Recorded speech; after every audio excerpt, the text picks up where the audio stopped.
All right, now we're getting into one of my favorite topics, which is thunderstorms. We're taking what you've learned and bringing it down in scale. We've looked at the big picture.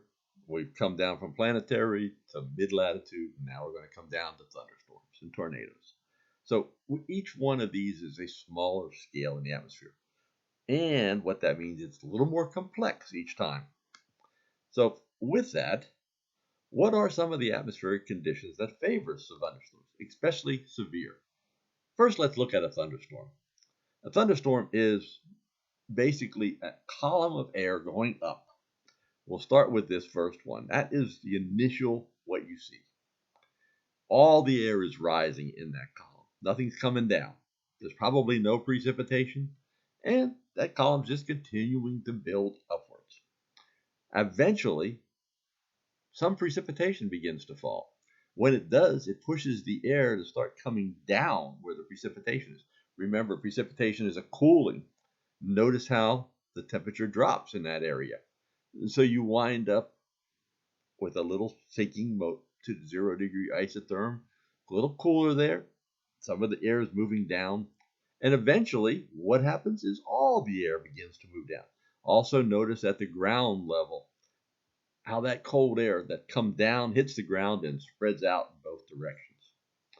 But there is still an area of uplift, warm air still coming in right here. When that gets cut off, thunderstorms tend to die. So as you can see here, it was cut off on the final thing. This is the life cycle of a typical thunderstorm. These are frequently occur during the summertime and when they're by themselves. Now, obviously, there is wind shear in play. Wind shear keeps that thunderstorm column upright and keeps the downdraft, cold air, from blocking the inflow of warm air. The more wind shear, the better it kind of tends to be, and you get different categories of thunderstorms. You wind up with single cells when there's weak wind shear. Summertime, we don't have a lot of wind shear typically. Multi-cells or multi-cell lines like occur when there's more wind shear, and they have a moderate to even almost a significant threat of severe weather. And then there are the supercells, probably very strong wind shear, and almost always some kind of severe weather seems to occur with a supercell. So here are the individual ones, and you can see in multicells, they're at different states the thunderstorms are, and they move a little bit weird, don't they? It looks like the thunderstorms are moving northeast, but they're always reforming down here, so the actual propagation of the line is straight eastward. Makes it kind of strange, but when you look at the motion of a multi-cell cluster, you've got to look at where new thunderstorms are developing and where old ones are dissipating to see how the actual motion of that cluster is. What do we need? We need, obviously, maritime tropical air. We want to be able to destabilize that air, particularly in the low and mid-troposphere, and some source of uplift usually. Almost always, if there's just pure maritime tropical air, you're not going to get much, if any, in the way of thunderstorm activity. You need something to push that air up. Many times it's going to be a cold front. Other times it might be mountains. I have seen it in West Virginia. You get a west wind. You have a maritime tropical air mass in place. It hits the mountains. What happens? It rains at Beckley. So solar heating drives it as well. The hotter the days are, the more the chances are better that you're going to heat up that low level of the atmosphere, make it unstable, and cause air to rise. And there is an exception to this. It talks about the Missouri-Mississippi River Valley nighttime thunderstorm maximum.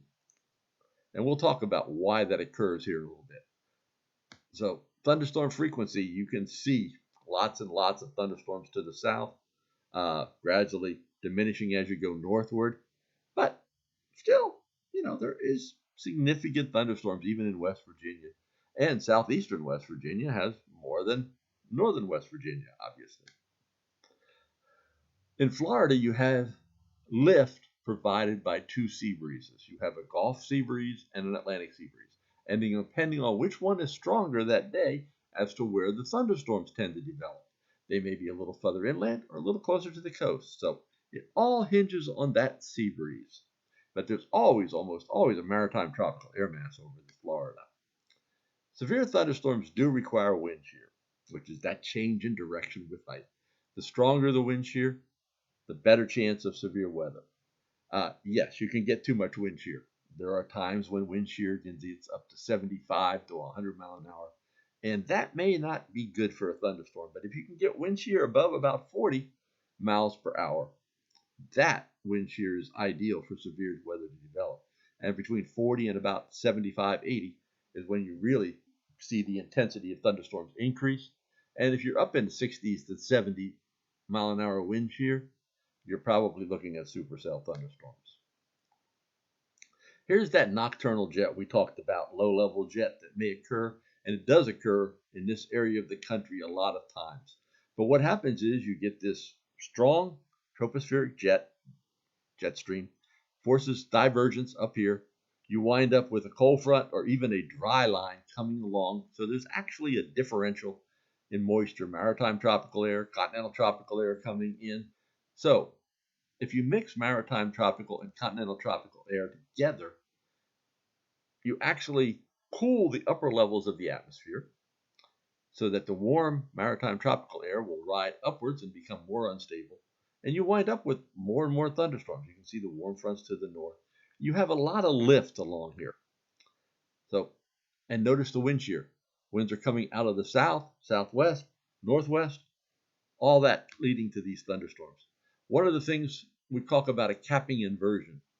So what happens with a capping inversion? You get instability up maybe 2, 3, 4,000 feet, and you atmosphere is trying to lift in there, but it hits this stable layer.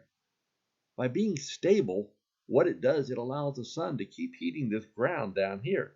So you wind up eventually breaking that stable layer late in the afternoon, but you've allowed a lot more heating to occur than may have occurred otherwise if that layer had been more unstable.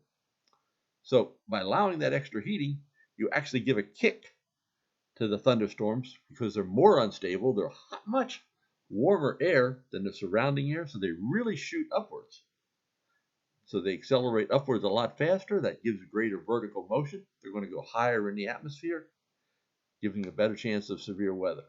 Lightning, one of the hazards out of thunderstorms. If temperatures are less than 5 degrees Fahrenheit, graupel is negatively charged, while ice crystals become positively charged. What is graupel? Graupel is kind of not quite ice crystals, not quite liquid. It's kind of mixed between the two. Partly frozen. And it breaks apart. And it literally will rise up in the cloud easily, maybe with ice crystals. It causes a separation between ice crystals and graupel that causes a charge difference. While if temperatures are greater than 5 degrees near the cloud base, the opposite effect. Weird, isn't it? That light took years to discover all this. But you can see here, for example, you get a lot of positive charge down by the ground, some negative around it, around the tree. And then up above that, strong negative in the updraft. The first shot comes down to that positive area. And then eventually, all the positive, it goes up into the top part of the cloud, and it becomes a very positively charged. It literally changes charge as the cloud-to-ground strike occurs. It's something that the strongest cloud-to-ground strikes are positively charged. It's weird. But when you look at lightning data, you see that. Downburst, another area of problems. If you're an aircraft and you're flying into a downburst, we talked about that downdraft hitting the ground, you're going to see a change in wind direction. There are actually downburst radars along many, many major airports now, trying to detect these small, and these things could only be 1 to 2 miles across sometimes. And they're not going to get picked up necessarily by a normal Doppler radar at the Weather Service owns. But the FAA has put in terminal Dopplers, as they call them, to try to detect these before an aircraft gets there, so they won't have to deal with these issues on a landing or takeoff. Bow echoes, deratios are big things that we talked about, and I'm going to move on because I think I can show you some more deratios. in a little bit. But here is a derecho, for example, that starts with an ordinary cluster of thunderstorms and grows, and it bows out, becomes like a comma head. And what you wind up with is tornadoes develop on the upper end of the thing and at the bottom of the rotation down here. Here is some notable winds from two derechos that were about within 24 hours of each other. 2018. Flash floods occur. Think about it. There's a tremendous amount of moisture in the atmosphere, usually around thunderstorms. Maritime tropical air brings moisture in. If you have tremendous rising motion, you're going to get a lot of moisture coming out of that cloud down towards the ground. And if those thunderstorms aren't moving, you wind up with tremendous rainfall rates that can last in an area for hours at a time and cause major flash flooding. Terrain, Big Thompson Canyon was one, and I happened to lose a friend in that flooding many years ago. Others have occurred as well. And Big Thompson Canyon, for example, and they happen in West Virginia. If you ever look at living in the valleys, and many, many people do, I had my wife's grandparents lived in Davis Creek, and I remember calling them when they were getting flooding from a flash floods from a thunderstorm that wasn't even hitting their house. It was up creek from them. So one of the things I told them was that they could go up, literally go up. In their case, their backyard sloped upwards and get out of the flash flooding, and they did. They went to a neighbor's house that was higher up on the hillside. If you're in West Virginia, there's a lot of mountains, and it's not much fun sometimes to go up in the mountains at night if the rain's pouring. But sometimes that's the safest place because all that water can be rushing down, and you want to stay safe. And the easiest way to stay safe is to go up quickly. The faster you gain elevation, the better chance you're not going to be in that severe flooding at the ground. Hail is another hazard.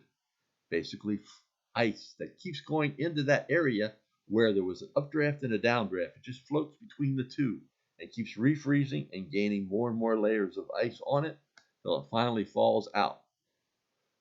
The National Weather Service defines hail that is severe as 1 inch or quarter size hail, literally. And you can look at that on the table here and see they consider issuing warnings only for that size of hail. And you can see how hail will develop in the upper parts of the clouds and gradually work its way down. Tornadoes are really just about 10% of the annual 10,000 thunderstorms and severe thunderstorms in the U.S. actually produce a tornado. So they're not very frequent comparatively. Most are small, most are very short-lived, and because they're short-lived, they tend not to strike populated areas. However, occasionally they do. And one of the things that keeps their calm, they have tremendous centripetal force, they have very, very strong pressure gradients. So all that stuff you learned about winds, it applies to a tornado. Tornado Alley, mostly there's two of them. One stretches north-south through Texas, Oklahoma, Kansas, Nebraska, and there's a secondary called Dixie Alley, which is southeast. Both of them have very strong tornadoes. The peak season may be a little earlier in Mississippi, Alabama, and Florida, a little later in the other corridor, Texas to Oklahoma. But when you look at tornadoes in the U.S., they tend to peak in May and June. And the frequency actually follows the sun. So as the sun's moving north, they become more and more frequent, like towards Minnesota, northern areas, than down in the south. Here's the average annual number of tornadoes per state. Yeah, West Virginia doesn't have that many. However, the states around it do. So the hills are definitely a factor in blocking getting the right conditions there. But they have had some severe. And there actually have been EF3s and EF4 tornadoes in the state of West Virginia. This is an example of an EF5 that occurred in Joplin. This was one of the best warned tornadoes in history as far as a warning. There was 45 minutes lead time of a warning issued for this part of Joplin and over an hour lead time in this part of Joplin. One of the issues with high lead times, you wind up desensitizing the person. They had people that were in restaurants that heard the warning, knew it was a big major tornado coming, but they believed after that hour that since nothing had occurred where they were, they were okay to get in their cars, and they wound up getting killed because if they would have waited another 15 minutes, the tornado would have passed their area. So one of the questions that the Weather Service asked after this, what is too long of a lead time for a tornado? Here's the DF scale, and you can see the different ratings available there. They're very complex to go out. We actually have papers that we take with us, photographs of damage that were designed by civil engineers to rate wind speeds. And we look at that damage, those pictures, and estimate whether it's an EF0 to an EF5. If it's above an EF3, there's a whole separate team at National Weather Service headquarters that look at our pictures and also verify that whether that tornado was that rate or not. Here you can see the basic structure, literally like an occluded low within a thunderstorm cell. One of the things I wanted to emphasize again, here's a wall cloud. We're going to talk about that. Lots of moisture going up in this section, much lower than the surrounding air, slowly dropping down, and you can actually see the tornado develop out of it and then gradually dissipate, maybe in this case. But it's something to look for. Look for this flat, very low element in convection. You're not going to see it often, but if you do, you might want to consider looking for some safe place. With that, I just wanted to show you just quickly. Here is today's weather as far as satellite. This is lightning detection done by the satellite. And you can see here over the southeastern part of Missouri, there's some lightning data and all. If you look at current forecast, what you're actually seeing there, it's a warm front coming through. A lot of those thunderstorms are aloft. Remember, the warm air slopes up over the cold air down at the surface. So these are thunderstorms that are actually aloft. Now, the other section down here, in this area, it's getting a little closer to the ground, and they're actually monitoring that area for potential severe weather. One of the things you can look at here, you can see all that moisture coming up here at this level and moving into this area. One of the things I would look at as a meteorologist, I want to know CAPE. CAPE is just convective available potential energy. It's how much energy the atmosphere actually has to do due to instability. And you can see out here, there's some, not a lot. It's only about 1,000. And if I'm looking for severe weather, I want that to get up closer to 1,500 to 2,000 or even more. But that is something that meteorologists do look at. And you can see there is a slight risk of severe there. If I were to click on this, one of the interesting things that the National Weather Service does with its convective outlooks is it gives you the probabilities. Right now I'm looking at categorical. Say I wanted to look at tornado probabilities. There's only 5%, 2 to 5% chance of a tornado in any given area. Winds, a little bit stronger, and hail, a little less. So if I was looking for this event and thinking of what I'm going to have to worry about, I would be thinking of possibly more of a wind event than a tornado or hail event. We talked about the ratios. Many of you mentioned one of the most memorable durations you had, and this was 29th, 30th, 2012. And I wanted to look at that. Here actually are the radar. Notice that the derecho began northwest of Chicago in the early afternoon, almost late morning, and moved southeast, and you can see it coming through West Virginia and on to the east. And it actually went through, and I did damage at my house, but I went through it driving west in West Virginia and hit it around Lewisburg. There's a new Doppler radar map coming out here, and I just wanted to take a quick peek at it. It's being presented by the National. You're probably not going to be that interested in, but I thought it was kind of cool. It allows you to see dual pole products for the first time, and dual pole products like here, kind of generally the same color, is showing rain across this area in these thunderstorms because this is differential reflectivity. And if it's all generally close to the same color, not much to worry about. When it starts changing color, like up here, maybe I'm getting close to the freezing level. So just something else to look at, and you can get all kind of products out of this. Look at things in West Virginia. I can look at velocity here and see whether the velocity looks interesting or not, and really is basically southwest winds moving to the northeast. So hope you got something out of this, enjoyed it a little bit. Let me know if you have any questions.